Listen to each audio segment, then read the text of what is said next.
Kumar carpenter व्याख्याता commerce accountancy का first chapter लेकर फिर आपके सामने प्रस्तुत हूँ। Accounting in not for profit organisation, इसमें आज का जो टॉपिक है वो है अकाउंटिंग सिस्टम। जो नॉन प्रॉफिट ऑर्गेनाइजेशन है वो दो टाइप से अपने अकाउंटिंग क्या कर सकती है, रख सकती है। ठीक है, पहला क्या है इसमें फंड बेस्ड अकाउंटिंग है और दूसरा है नॉन फंड बेस्ड अकाउंटिंग। ठीक है, तो आज हम फंड बेस्ड अकाउंटिंग के बारे में पढ़ेंगे। Meaning of fund based accounting, fund based accounting किसे कहते हैं। ठीक है, देखो this is that method of accounting, यह अकाउंटिंग की एक मेथड है in which non profit organization create different funds for the fulfilling special objective. जो नॉन प्रॉफिट ऑर्गेनाइजेशन है, ठीक है, वो डिफरेंट टाइप के जो फंड है उनको क्या करती है, क्रिएट करती है, बनाती है। ठीक है, जिनका जो उद्देश्य रहता है, स्पेशल उनका क्या रहता है, ऑब्जेक्टिव होता है। क्या होता है उनका स्पेशल, क्या होता है उनका ऑब्जेक्टिव होता है। ठीक है, और रिसिप्ट एंड इनकम्स रिलेटेड, जितनी भी इनकम और जो कह सकते हैं जितनी भी जो रिसिप्ट होती है, जितनी भी इनकम होती है रिलेटेड टू द फंड, उसके रिलेटेड फंड में क्या कर दिया जाता है, उनको क्रेडिट कर दिया जाता है। ठीक है, किसी फंड से अगर कोई रिलेटेड है ना रिसिप्ट है या इनकम है तो उसको रिलेटेड फंड में क्या कर दिया जाता है, क्रेडिट कर दिया जाता है। ठीक है, अर्थात क्रेडिट कर दिया जाता है मतलब उसको एक तरीके से क्या कर दिया जाता है, ऐड कर दिया जाता है, उसको जोड़ दिया जाता है। ठीक है,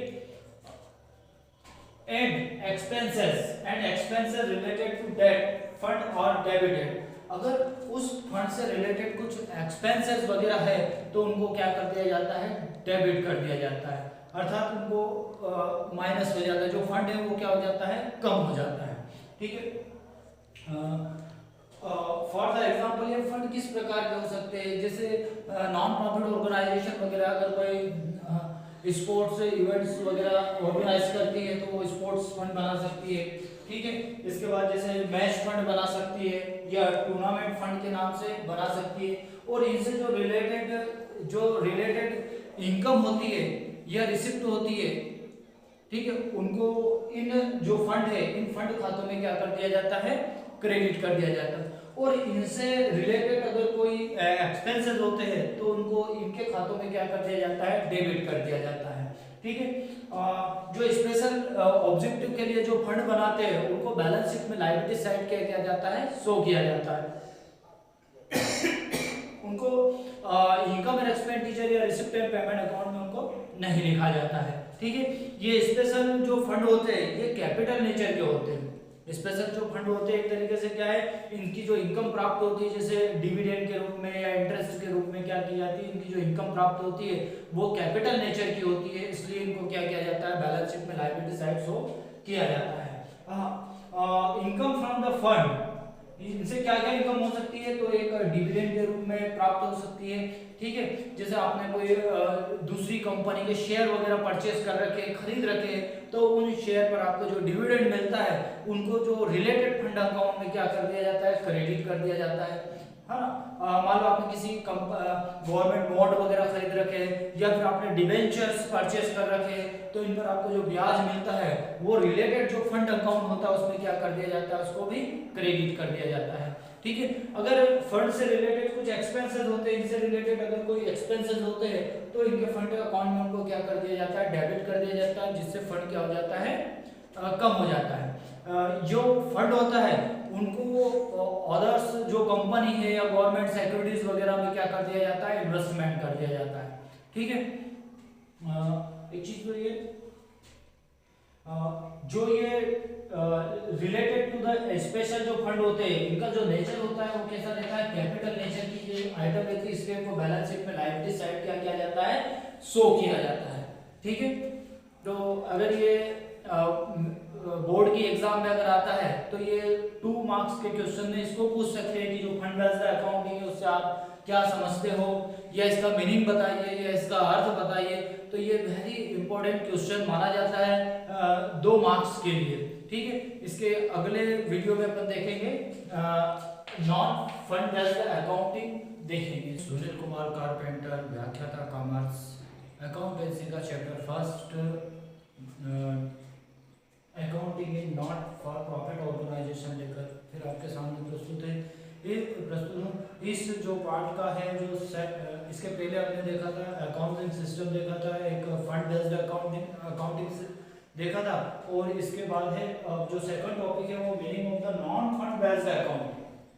इसके पहले हमने देखा था फंड बेस्ड अकाउंटिंग देखा था, और इस वाले जो वीडियो में है आपको नॉन फंड बेस्ड अकाउंटिंग के बारे में बताया जाएगा, ठीक है। तो इसका मीनिंग हम देख लेते हैं। फंड बेस्ड जो अकाउंटिंग है उसमें जो कोई स्पेशल फंड बनाया जाता था, जैसे मैच फंड है, प्राइस फंड है, टूर्नामेंट फंड है, इस टाइप के जो स्पेसिफिक जो पर्पस होता है उस पर्पस के लिए क्या बनाया जाता था, फंड बनाए जाते थे, ठीक है। और फंड से रिलेटेड जो भी कह सकते हैं कि जो भी इनकम्स होती थी, ठीक है, तो इनकम किस रूप में होती थी, वो इनकम किस रूप में होती थी, जैसे डिविडेंड या इंटरेस्ट के रूप में जो इनकम होती थी उसमें उनको क्या कर दिया जाता था, क्रेडिट कर दिया जाता था। और अगर फंड से रिलेटेड कोई एक्सपेंसेस होता, उस एक्सपेंसेस को रिलेटेड फंड में क्या कर दिया जाता था, क्रेडिट कर दिया जाता था। तो ये क्या है, एक फंड बेस्ड अकाउंटिंग है। क्या है ये, फंड बेस्ड अकाउंटिंग है। इसका दूसरा देखेंगे हम, क्या देखेंगे हम, accounting of non fund based accounting.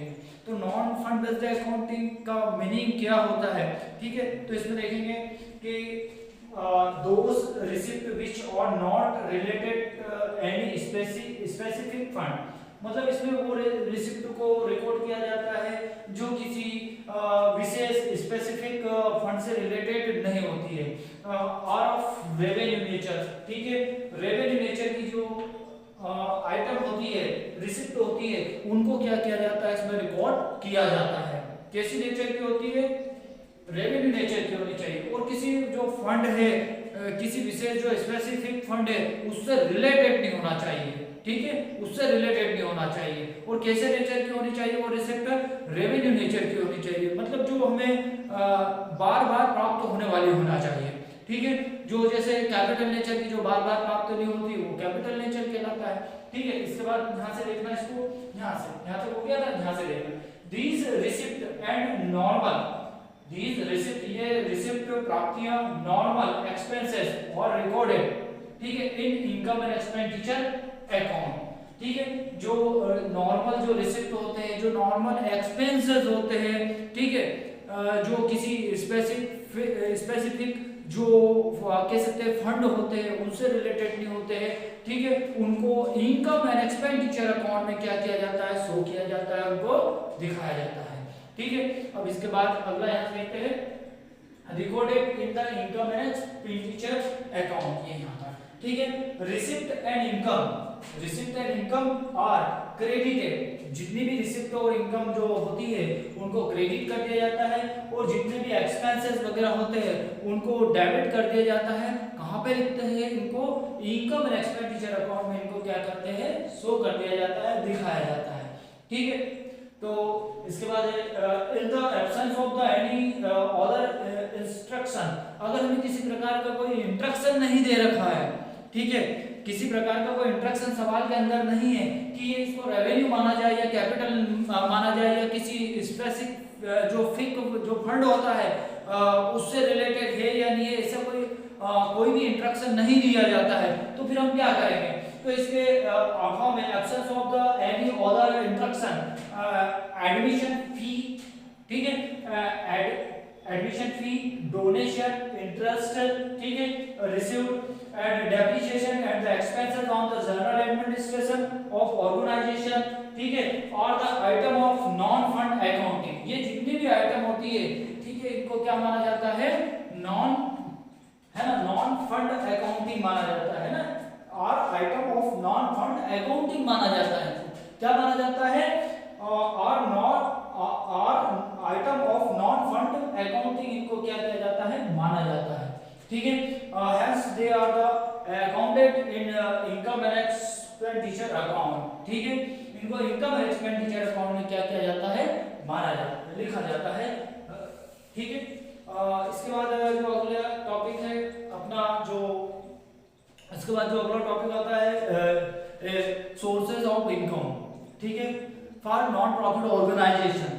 ठीक है, नॉन प्रॉफिट ऑर्गेनाइजेशन के लिए इनकम के सोर्सेज कौन कौन से, वो जो टॉपिक है वो अपन नेक्स्ट वीडियो में देखेंगे।